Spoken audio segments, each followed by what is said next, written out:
Výzkumný ústav bezpečnosti práce uvádí. Vážení posluchači, vítám vás u podcastu, ve kterém se budeme věnovat bezpečnosti a ochraně zdraví při práci v silniční nákladní dopravě se zvláštním zřetelem na problematiku stárnutí řidičů. Pro úplnost dodávám, že podcast vzniká v rámci projektu BOZP v silniční nákladní dopravě, jehož řešitelem je Výzkumný ústav bezpečnosti práce. Ještě asi doplním, že výsledek byl finančně podpořen z institucionální podpory na dlouhodobý koncepční rozvoj výzkumné organizace na léta 2023 až 2027. Tak a se mnou zde sedí jednak mí kolegové Iveta Mlezivová a Josef Havelka, což jsou řešitelé tohoto projektu. A pak je tady velmi vzácný host, odborník na slovo vzatý, jednatel technické komise pan Vladimír Kydlíček. Dobrý den.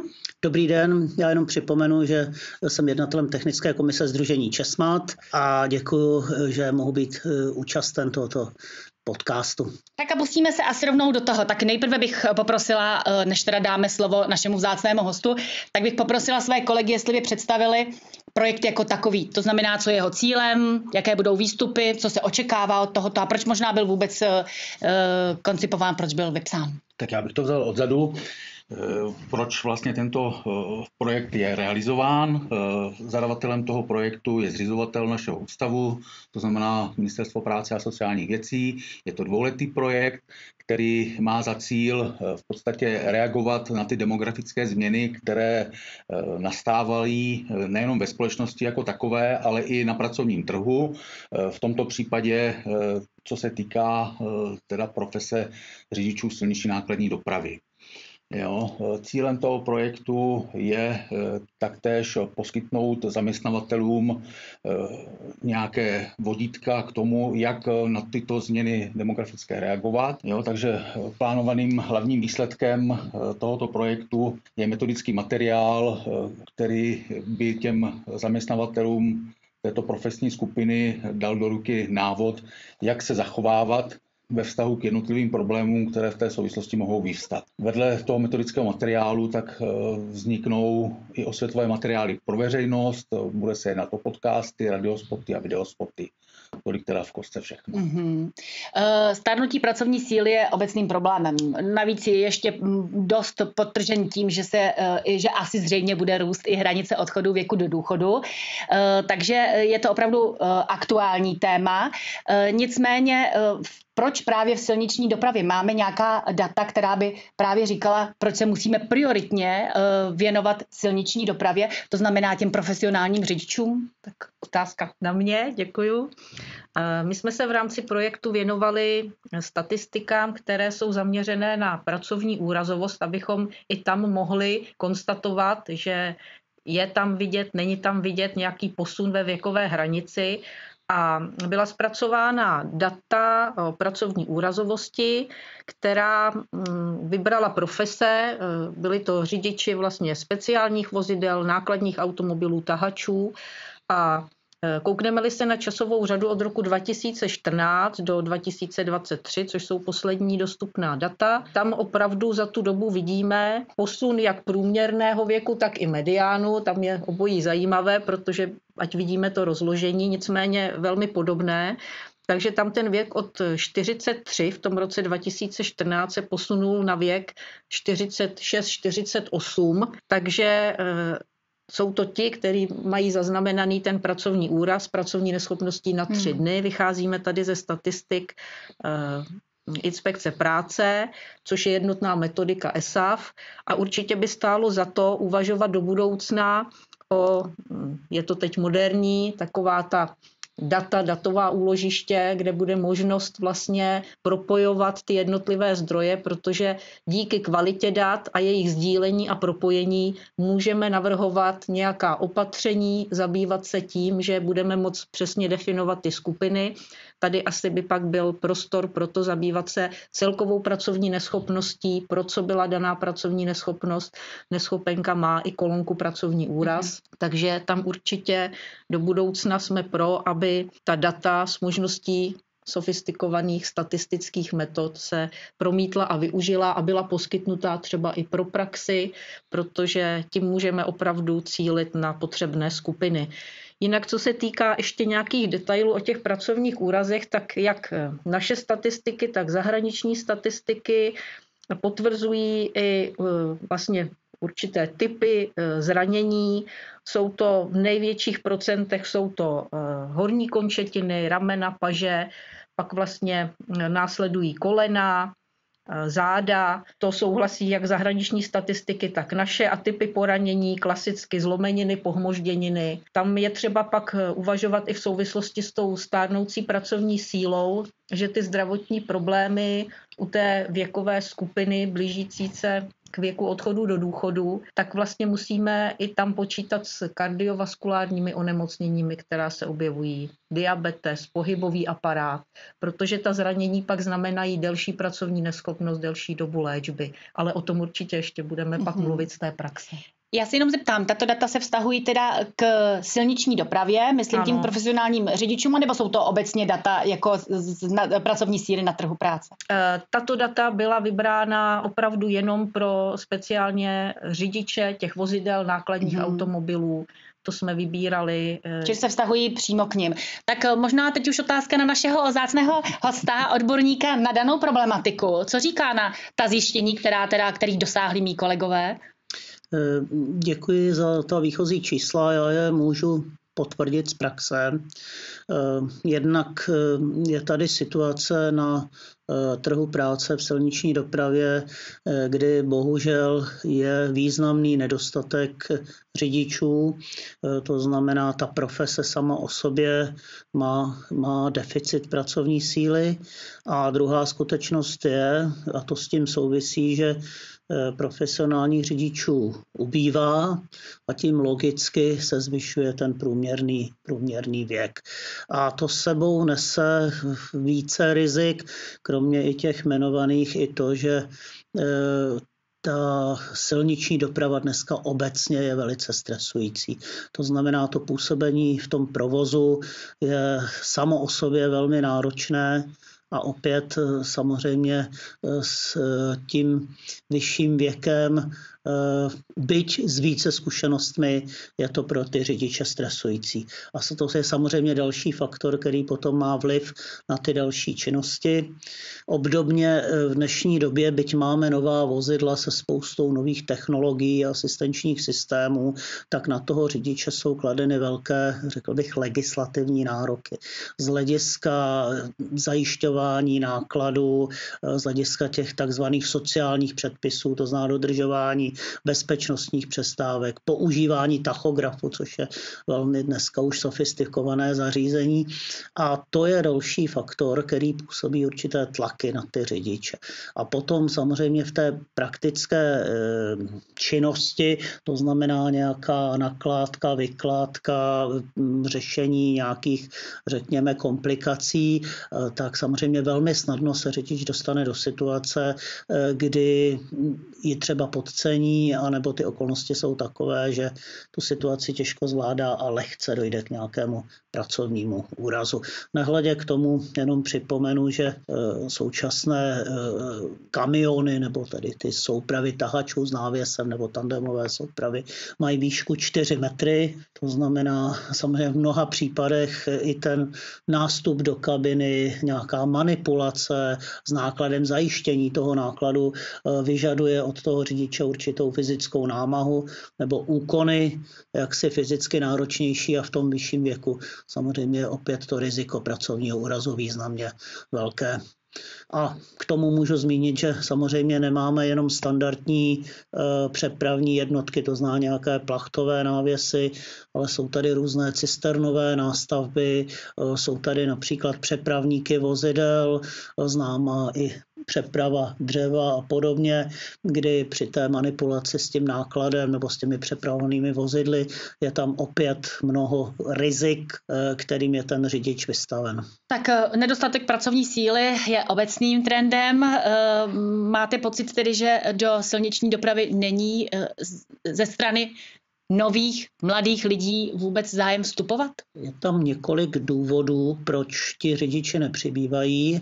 Jednak to, o čem jsem mluvil, ten obor už zdaleka není tak atraktivní, ať už mluvíme o mezinárodní nebo vnitrostátní dopravě, to znamená mnoho povinností, velká odpovědnost, nároky, cestování, často mimo domov a podobně. Potom samozřejmě je tady i objektivní zkušenost, že Česká republika jako jedna ze zemí Unie nemá učební obor pro řidiče. Máme kombinované učební obory, automechanik řidič nebo autotronik řidič či jiné, nebo máme učební obory, kde řidič získá řidičské oprávnění, ale nezíská ten doklad profesní způsobilosti, což je samostatná kvalifikace pro profesní řidiče. A tady vlastně to začíná možná už někde na té základní škole, kdy i ti rodiče, kteří dají své děti na tyto kombinované učební obory, tak předem předpokládají, že budou dělat tu profesi toho autotronika nebo mechanika a podobně a vlastně ten řidičský průkaz je jenom bonus. Vlastně ani nemají moc zájem o to, aby ten žák vlastně se orientoval na tu profesi řidiče. A pak je tu celá ta záležitost té profesní kvalifikace, to znamená vstupního školení a samostatné zkoušky. To jsou všechno faktory, které nějakým způsobem eliminují ten zájem o ten obor a proto těch mladých řidičů nepřibývá. Ten nezájem je zcela určitě podpořen i tím vlastně tou hustotou dneska té dopravy, o které jste řekl, že je stresující. My jako obyčejní řidiči osobních aut, bychom o tom také určitě mohli všichni povídat. Opravdu dneska aut je hodně, silnice na to úplně nejsou stavěné, připravené. Nicméně řekl jste tady ještě, že je tady legislativní v podstatě problém. To znamená problém toho, že ta legislativa je velmi náročná na to, aby ji zaměstnavatelé plnili. Možná, jestli by k tomu jste řekl pár slov? Určitě můžu, nechci tady úplně plakat nad rozlitým mlékem, ale ty skutečnosti jsou známé. Vemte si jenom zásadní věc, říkáte pohled běžných řidičů.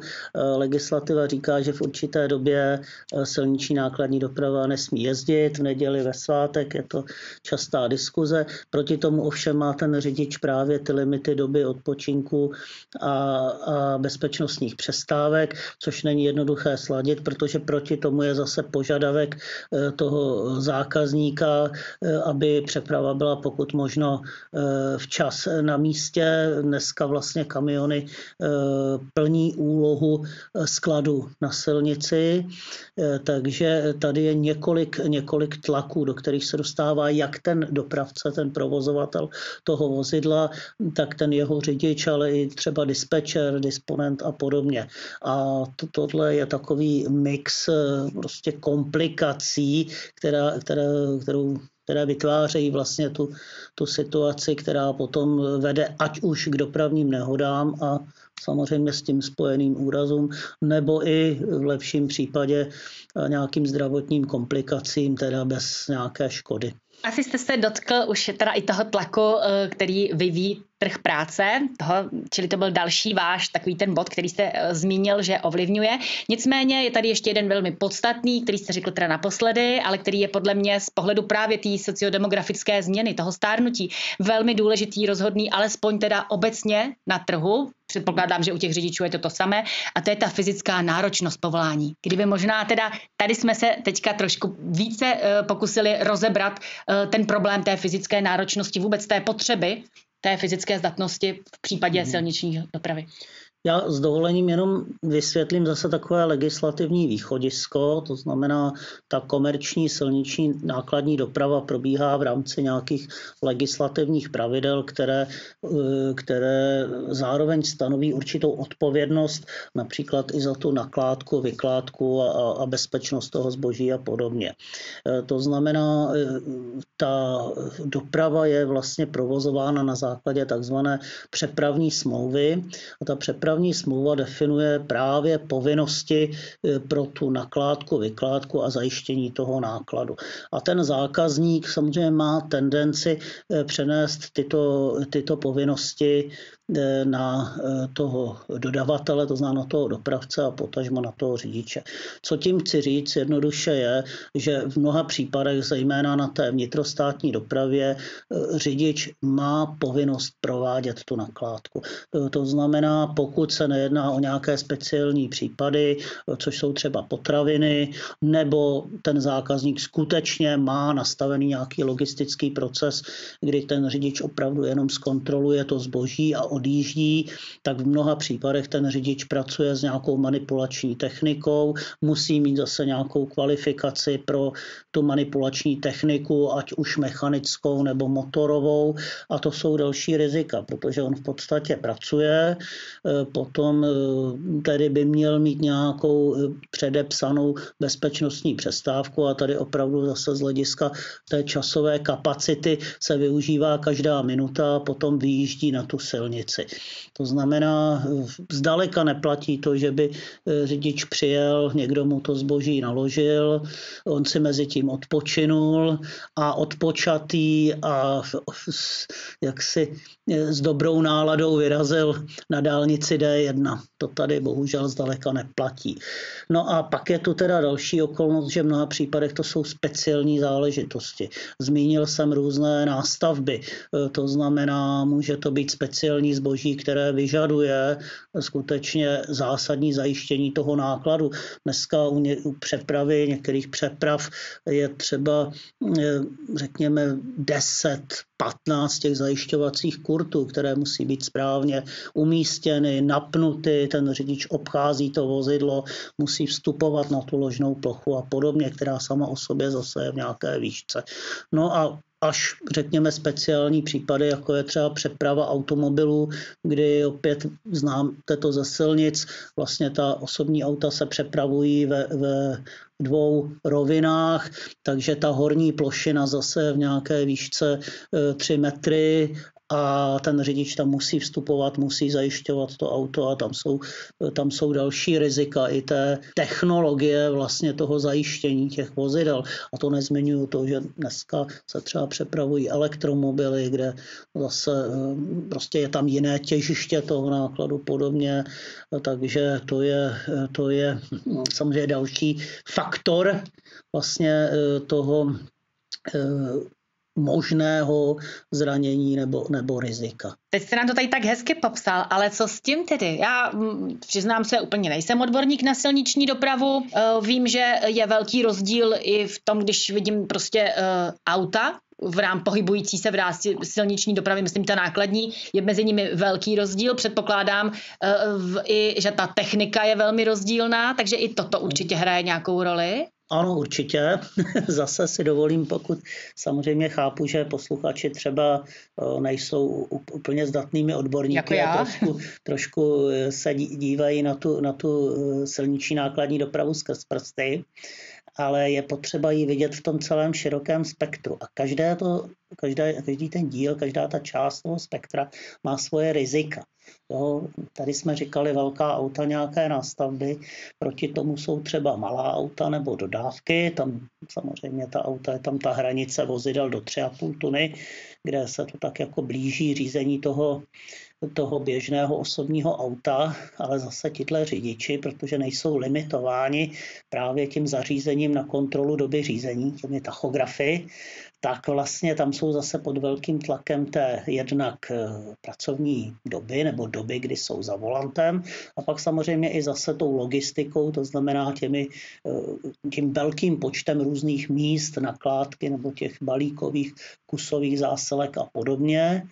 No pak jsou taková ta střední auta, kde to je spíš otázkou té infrastruktury, kde máme hodně zákazů, příkazů a tak dále a dostat se na správné místo ve správném čase je někdy trošku složité a stresující a samozřejmě je to i potom ten provoz někde ve městě nebo v těch příměstských oblastech. No a pak je ta velká doprava, kde samozřejmě to vyplývá z dalších okolností. Nehledě i k tomu takzvanému dozoru, to znamená ten řidič je trošku i pod napětím řekněme, těch kontrolních orgánů nebo té policie nebo nějakého kontrolního vážení, kdy, jak jsme zase říkali, on je někde na té nakládce, má tam nějaké povinnosti z hlediska toho zabezpečení, ale ten zákazník zase potřebuje, aby toho odvezlo co nejvíce. Takže on je zase někdy pod stresem, aby nebyl přetížený nejenom z hlediska toho množství, ale z hlediska rozložení toho nákladu, protože to taky ovlivňuje tu bezpečnost, řekněme, a další okolnosti. Takže tady vidíme, že opravdu, kdyby jsme šli do toho konkrétního pracovního dne toho řidiče, tak uvidíme, že to není jen tak si sednout za volant, nastartovat, vyrazit a kochat se krajinou, ale je to jak na tu hlavu, tak na to tělo velmi, velmi náročná činnost. Tak já už jsem přiznala, že nejsem znalec té nákladní dopravy, jsem opravdu jenom uživatel běžného osobního auta. Nicméně blíží se zima. Víte, že takový ten padající sníh, nedej bože led, z kabin a z různých plachet je velkým problémem. Jak třeba tuhle situaci? Protože přece jenom tady zmiňujete, auta jsou vysoká. Jak vlastně řidiči by měli postupovat? Je vůbec možno zabránit? Jak se to vlastně i trošičku potkává nebo nepotkává s těmi sociodemografickými změnami, které se teda na tom trhu dějí? Říkáte to velmi správně a teď jste uvedla úplně jeden z typických příkladů těch rizik a vlastně i toho určitého, řekněme, možná konfliktu nebo kontroverze mezi teorií těch různých předpisů a tou každodenní praxí. Jo, to zimní období má zase více rizik, známe různou diskuzi o tom, jak zimní pneumatiky u nákladních vozidel a tak dále, ale ta otázka je technicky trošku složitější, není to tak jednoduché, jenom jestli jsou nebo nejsou namontovány zimní nebo záběrové pneumatiky a tak dále. Takže to jsou takové mediální, řekl bych, mediálně známé situace. Ale otázka toho sněhu a ledu, a já bych to možná rozdělil, protože to jsou dvě různé věci z pohledu odpovědnosti řidiče, tak to je velmi zásadní záležitost. U toho sněhu pravidla silničního provozu říkají, že řidič nesmí vyjet, pokud by mu sníh bránil ve výhledu. Což u těch kamionů v zásadě není problém, ale upřímně řečeno, pokud na té plachtě toho návěsu bude množství sněhu, ať už z hlediska teda hmotnosti, tak i potom nějakého spadávání, tak to není úplně bezpečné, ale platí tam nějaké obecné pravidlo, že řidič musí teda zajistit to, aby ten provoz vozidla byl v silničním provozu bezpečný. Daleko větší riziko a daleko, řekněme, zásadní kontroverze je u toho ledu. Jo? Řidič nesmí vyjet, pokud je na vozidle led. A tady se dostáváme někdy až do skoro neřešitelné situace, protože na jednu stranu pravidla silničního provozu zakazují řidiči vyjet tedy s vozidlem, na kterém je led. Na druhou stranu ten způsob a možnosti odstranění toho ledu jsou významně omezené. Pokud bychom se bavili o bezpečnosti práce, tak samozřejmě u toho velkého auta je to práce ve výškách. Jsou tady sice nějaké technologie, které zase stojí nějaké peníze. Upřímně řečeno je otázka, do jaké míry je pak bezpečné to, že řidič je v tom ložném prostoru a nějakou tyčí ten led rozbíjí a snaží se ho dostat dolů. Samozřejmě v okamžiku, kde bude ta firma, a jsou firmy, které mají zařízení, to znamená takové ty rampy, kde ten řidič skutečně ze shora má možnost zase nějakou i technikou ten led rozbít a odstranit, protože přece jenom je to led. Takže tam už potom, jak si je to otázka dodržení nějakých pravidel, pokud je to možné. Mimochodem tedy v České republice máme jednu jedinou veřejnou rampu na možnost odstranění ledu, která je na parkovišti u hraničního přechodu Rozvadov a je v České republice jedna jediná. Jinak, jak jsem říkal, ve firmách tohle zařízení je.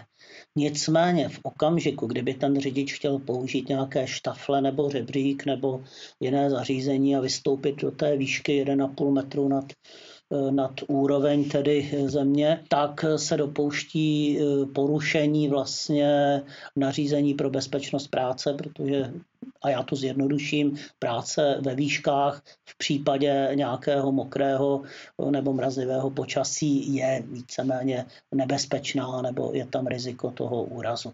No a když tohle všechno, když se na to podíváme, tak samozřejmě trošku v jiné situaci bude ten 25letý řidič, byť řekněme zase bez nějakých zkušeností, a ten řidič, kterému bude tedy, jak jste říkala, necelých 50 a bude to průměrný věk, tak řekněme, že těchto řidičů je nejvíc a mohu potvrdit i ze své zkušenosti, že prostě vystupovat někam na rampu nebo auta osobní se vozí i v zimě, to znamená na ten přepravník v zimním období a odstraňovat nějaký led nebo sníh z těch aut, která jsou přepravována, tak to je značné riziko.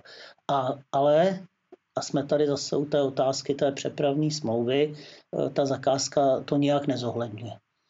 A pokud to můžu doplnit, to znamená, pro nás je důležité, aby se tím problémem zamýšlel někdo, kdo je zodpovědný za postupy při bezpečnosti práce, ale současně i někdo, kdo je zodpovědný za tu legislativu té silniční dopravy. A tyhle dvě, řekl bych, velmi rozdílná hlediska, byť mají společný cíl, se propojila. To znamená, aby byla nastavena nějaká metodika, řekněme, postupu, aby i třeba pro ty starší řidiče to bylo nějakým způsobem snáze proveditelné, aby zde samozřejmě i byla nějaká technologie, která bude ekonomicky dostupná pro toho provozovatele v širším měřítku, protože dneska jsou ta technická řešení, vyhřívané střechy, mechanicky zvedané střechy a podobně, ale to stojí nějaké peníze a ne pro každého dopravce je to dostupné. Až tedy po ta pravidla silničního provozu, která nebudou jenom tím zákazem, ale bude tam i nějaká podmínka nebo nějaké okolnosti, za jakých bude ten zákaz stanoven, aby potom v tom provozu to nevedlo k tomu, že ta opatření jsou pro mě neřešitelná, takže nakonec stejně musím vyjet, ten let mi na kruhovém objezdu spadne a budu se modlit, aby se nic vážného nestalo. Vy už jste pomaličku začal vlastně říkat, jak lze situaci řešit, čili asi se shodneme, že opravdu věk není jenom číslo, byť já to také ráda velmi používám, je to takový hezký, pohlazující, ale není to jenom číslo. Bohužel ten obsah tam je. Myslím, že asi tady nikdo nebude říkat, že to tak není. Nicméně opravdu ta silniční nákladní doprava má svá specifika. Vy jste v tuhle chvíli už nastínil možná řešení. Pojďme se teda ale pokusit konkrétně, co by se dalo teďka hnedka začít dělat. To znamená rozdělit ta opatření na krátkodobější, to znamená v krátkém časovém období a potom třeba v tom delším časovém období, protože pokud začneme tím, že se musí sednout dva různé zástupci dvou různých směrů a najít společné řešení, to už z praxe víme, že to nebývá tak rychlé. Proto pojďme se bavit o tom, co můžeme udělat, nebo co je potřeba přijmout i hned v nejbližším období a na co bychom se měli teda do budoucna opravdu soustředit a čemu věnovat pozornost, aby jsme potom tady neplakali s tím, že je velký problém a nevíme, jak ho řešit. Určitě, já si myslím, že to je velmi důležitý pohled, to krátkodobé řešení. Já jsem to už trochu naznačil, řidiči musí kromě tedy té takzvané odborné způsobilosti neboli platného řidičského průkazu splňovat i podmínku takzvané profesní způsobilosti. To znamená, musí získat ten profesní průkaz, což znamená nějaké takzvané vstupní školení do té profese a složení ještě profesní zkoušky mimo to řidičské oprávnění. Ale zároveň musí tu platnost toho profesního dokladu obnovovat takzvaným pravidelným školením. V zásadě mají povinnost jednou ročně chodit na jednodenní školení, kde se zdokonalují a upřesňují, kde si zdokonalují ty znalosti právě z té své profese. A kde mimo jiné to školení může být zaměřeno i na ten druh dopravy, který provádějí, nebo na tu speciální činnost, kterou vyžaduje ta jejich profese. A tady si myslím, že je určitá příležitost zahrnout do toho školení právě pravidla bezpečnosti práce. A pokud zde máme prováděcí nařízení vlády k zákoníku práce o bezpečnosti práce ve výškách, tak možná aktualizace tohoto předpisu, případně vydání některého dalšího prováděcího předpisu, nebo stačilo by i metodického pokynu, který by vlastně sloužil jednak těm zaměstnavatelům, provozovatelům těch vozidel, že by ho zahrnuli do těch svých interních pravidel, protože oni musí mít svoji takzvanou podnikovou směrnici pro bezpečnost práce v dopravě a zároveň by to byl vhodný námět pro to pravidelné školení profesní způsobilosti řidiče, aby si osvojili nějaká pravidla. A tady skutečně bez ohledu, že to bude nějaký řidič, který už má letité zkušenosti s řízením vozidla a podobně, tak se domnívám, že to může být užitečné, protože i ty řidiči v tom vyšším věku s nějakými těmi vyššími riziky by prostě měli získávat, řekněme, nové poznatky o tom, jak vykonávat některé činnosti bezpečně. Jo, takže to je řekněme, takový krůček od nějakých teoretických předpokladů, které možná vyjdou z nějakých statistik, ale současně i z nějakých průzkumů. Nevím, jak to probíhá v těchto případech. Je to otázka nějakých pomůcek. Vidíme, že i v tomhle případě řekněme, ta bezpečnostní výbava řidiče se vyvíjí dneska v některých směrech opravdu ty oděvy, obuv a tak dále je na dobré úrovni, řekl bych, pro ty řidiče, že je jak pohodlná, tak funkční. Tak samozřejmě i ten postup té činnosti, aby si ti řidiči osvojili nějaká pravidla toho ne postupovat zbrkle, dokázat prostě splnit tu povinnost tak, aby mohli vyjet, ale zároveň, aby tam nebylo nějaké riziko úrazu. No a k tomu by se zase mohla přiblížit ta legislativa, kdy v současné době, nebo vlastně pravidelně, ale v současné době se připravuje zase další poměrně významná novela zákona o silničním provozu. Ta předchozí velká novela se zabývala především těmi mladými řidiči od 17 let, ale já musím říct, že nás se to taky týkalo, protože když jsem mluvil o tom vstupu do té profese, tak dneska už jaksi tu praxi nahrazuje právě to vstupní profesní školení. A když se vezmeme, že ten řidič třeba získal v 18 letech řidičský průkaz na osobní auto a pak absolvuje nějaké to vstupní profesní školení v rozšířeném rozsahu, tak vlastně může bez nějaké významné praxe sednout za volant té 40-tunové nákladní soupravy a může jezdit mezinárodní dopravu. Ta podmínka je splněna. A ta profesní zkouška se skládá pouze z testu.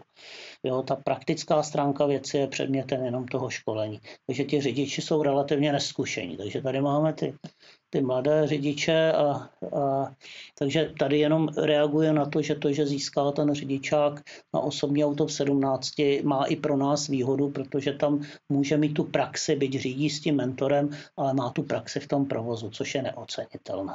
No, takže je to dílčí krok. Samozřejmě, pokud by se někdy v budoucnu, to je opravdu dlouhodobá věc, podařil ten speciální obor přeci jen, tak si myslím, že by to taky pomohlo, protože z těch zemí, kde ten obor je, tak mimo jiné součástí těch osnov toho učebního oboru je ta i bezpečnost práce řidiče. No a proč jsem zmínil tu novelu? Protože jednou z těch asi dvou významných změn, které nás čekají v oboru silniční dopravy, je vytvoření nového kontrolního institutu. Jo, v současné době tam je taková zvláštní situace, že tu kontrolu na silnici dělá nebo může provádět policie, ale ty vlastní úkony provádějí technici Centra služeb pro silniční dopravu. Ale nemáme takový dopravní úřad, jako je v jiných zemích, zejména třeba v Německu, který je speciálně zaměřený na tu kontrolu těch vozidel. V Německu je to úřad pro silniční nákladní dopravu a logistiku a mimo jiné i přepravu odpadu třeba, který vlastně komplexně kontroluje to, jestli to vozidlo je v pořádku, jestli řidič dodržuje tu sociální legislativu, jestli má zajištěný náklad a jestli prostě i on sám je v pořádku. Jo. To znamená, tady samozřejmě by bylo účelné, kdyby i tady v souvislosti s tou změnou toho takzvaného státního odborného dozoru a s těmi kontrolními úkony bylo i zahrnuto, řekněme, zahrnuty nějaké stránky, které by se týkaly vlastně těch logistických procesů. To znamená to, že by ta vozidla musela mít nějakou technologii, teď to říkám hodně obecně, ale mohli bychom se dostat do konkrétních případů, prostě aby tak, jak se kontroluje správné zajištění nákladu, tak aby se, řekněme, kontrolovaly i ty prvky, které ovlivňují bezpečnost práce řidiče. Tak jsem to myslel. Tak tohle je určitě strašně dobré slyšet. Já jsem se chtěla právě zeptat na ty nástroje pomůcky, jak když v podstatě doporučíte, nenařídíte trh práce tím, jak je tam ten tlak, finanční nákladovost. Ano. Čili pokud by něco takového bylo, ano, ale vrátím se teda ještě k tomu vzdělávacímu programu. Strašně hezky jste řekl, že teda zahrnou do vzdělávání, učit. Teďka bavíme se o stárnutí řidičů. Víme, že osoby v tom starším věku nebo v tom vyšším věku mají obecně jakýsi takový negativnější přístup k tomu zkoušet nové věci. Platí to i tady? V tom případě, jak vlastně je, nechci říct přinutit, to bych řekla velmi škaredé slovo, ale vlastně jak přimět k tomu, aby změnili své vzorce chování, které fungovaly, oni fungují. To, že nás něco ohrožuje, to si vlastně uvědomíme až v momentě, když se skutečně něco stane. Po případě stane se někomu z mého blízkého okolí. Do té doby jsem takový nesmrtelný, že jo? Tak jak je přinutit, aby to, co vy ve vzdělávání naučíte, jsou to vlastně nové vzorce chování, aby je uplatňovali. Na nové vzorce chování jsou vhodné nové, řekněme, nevím, jestli je to správně řečeno technologie, ale spíš, řekněme, nové, ať už postupy, tak nástroje toho vzdělávání. To znamená, pokud se budeme třeba konkrétně bavit o tom pravidelném školení řidičů, tak by to nemělo být tak, že ten vyučující odrecituje paragrafy nařízení vlády o bezpečnosti práce, ale má nějaké audiovizuální pomůcky nebo některé další. Dneska vlastně to funguje i tak, že některé ty nástroje se dají použít na učebně. Samozřejmě máme nástroje virtuální reality, což je samozřejmě omezené. V tom pravidelném kurzu školení řidičů může být až 30 účastníků, takže samozřejmě má to nějaké omezení. Nicméně ne náhodou. V rámci i unijní legislativy bylo do toho pravidelného školení byla zařazena 1 hodina praktického výcviku, která může být sice na té učebně, ale může být i kdekoliv v prostoru. Takže některé firmy třeba toho využívají k tomu, a zase narážím na zimní období, že vlastně řidiči v rámci toho pravidelného školení se vlastně naučí třeba správně nasazovat řetězy. Zmiňovalo se ty zimní pneumatiky, ale v některých případech se vzhledem ke konfiguraci toho nákladního auta a nějaké adhezy a podobně někdy to moc neřeší. To opravdu za to ten řidič nemůže a to není věc zimních pneumatik, ale je situace, kdy třeba by pomohlo to, že nasadí ty řetězy a měl by to umět. Nevím, jestli jste nasazovali někdy řetězy na osobním autě, tak víte, že to má nějaké sety a ještě jako v té zimě a tak, takže dovedete si asi trochu představit, jaké je to u toho nákladáku.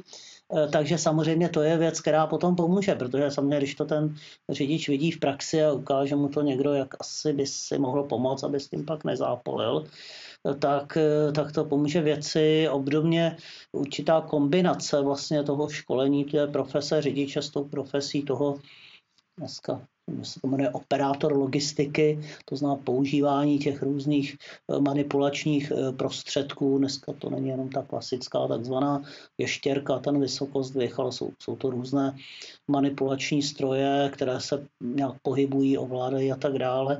A zase je dobře, aby ten řidič tohle všechno si vyzkoušel v praxi. No a potažmo i v rámci třeba praktické výuky toho zajištění nákladu, nejenom teda o tom, jak správně napnout kurty nebo použít nějaké rozpěrné tyče, ale i vlastně jak se vůbec postavit k takové práci, protože i to zařízení má nějaké rozměry a je tam vůbec riziko manipulace s tou technikou na tom návěsu nebo na té ložné ploše. A to se tak někdy jako vysvětluje teoreticky, měli byste, nesmíte, ale trošku jiná věc je, když se to ten řidič zkusí s těma brejlema té virtuální reality a jiná věc je, když se to zkusí skutečně na dvoře přímo na tom návěsu a ne až někde u toho zákazníka. Takže to si myslím, že je takové jako řešení, které je na snadě a které tak jako pomalu se začíná uplatňovat, ale tady by určitě byla dobrá větší podpora a to jak například z hlediska nějakých vyšších, větších, širších možností použití těch pomůcek pro to školení, tak i nějaké možná výukové programy a podobně. Za tohle děkuju, protože víme, že právě ta diskuze mezi vlastně propojení teorií a praxí obecně je tady velmi v podstatě